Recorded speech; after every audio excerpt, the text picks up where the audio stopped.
आज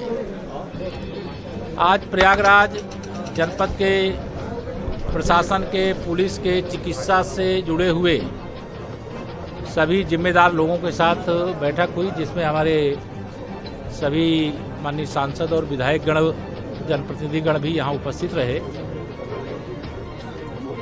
कोविड एक विश्वव्यापी चुनौती है। देश और प्रदेश में और प्रयागराज में भी लगातार कोरोना पॉजिटिव की संख्या बढ़ी है। उसे ध्यान में रखते हुए आज महत्वपूर्ण बैठक की गई है। जांच और अधिक बढ़ाई जाए, क्वारंटीन सेंटर जो हमारे लेवल 1 के हॉस्पिटल हैं वहाँ की सुविधाओं को ठीक किया जाए। जो बुजुर्ग हैं और दिव्यांग हैं उनकी जांच के लिए जो पीएचसी और सीएचसी या किसी हॉस्पिटल में लोगों को आना पड़ता है वह मौके पे जाकर के ही जांच करें, यह भी निर्देश दिया गया है। नगर और ग्रामीण क्षेत्र में प्रधानमंत्री गरीब कल्याण जो अन्न योजना का कार्यक्रम चल रहा है उसके अंतर्गत राशन का वितरण सुनिश्चित हो, 100% हो, इसके भी निर्देश दिए गए हैं। जो कोविड सेंटर हैं वहाँ सुविधाओं का कहीं पर भी अभाव है तो उसे तत्काल दुरुस्त करने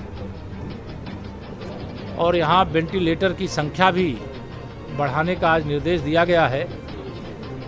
माननीय प्रधानमंत्री जी ने गंदगी भारत छोड़ो एक अभियान का श्री गणेश देश के अंदर किया है और उसी के क्रम में आज गंदगी प्रयागराज छोड़ो अभियान का भी प्रारंभ करने का निर्देश दिया गया है। मुझे विश्वास है कि आने वाले समय में हमारे जो कोरोना योद्धा, चाहे वो चिकित्सक हों, चाहे वो नर्सिंग स्टाफ हों, चाहे पैरामेडिकल हो, सब लोग मिल कर के इतनी मेहनत कर रहे हैं कि जल्द ही कोरोना पर विजय प्राप्त करेंगे और जो कोरोना के कारण से संक्रमित हैं वह स्वस्थ होकर के अपने अपने घरों को पहुंचेंगे और इस संकट से प्रयागराज और प्रदेश और देश मुक्त होगा। 15 अगस्त स्वतंत्रता दिवस है। अग्रिम रूप से सबको शुभकामना है और 15 अगस्त देश के लिए भी बड़ा महत्वपूर्ण डे है। देश के आदरणीय प्रधानमंत्री जी देश को संबोधित भी करते हैं, तो मुझे लगता है 15 अगस्त की प्रतीक्षा करनी चाहिए।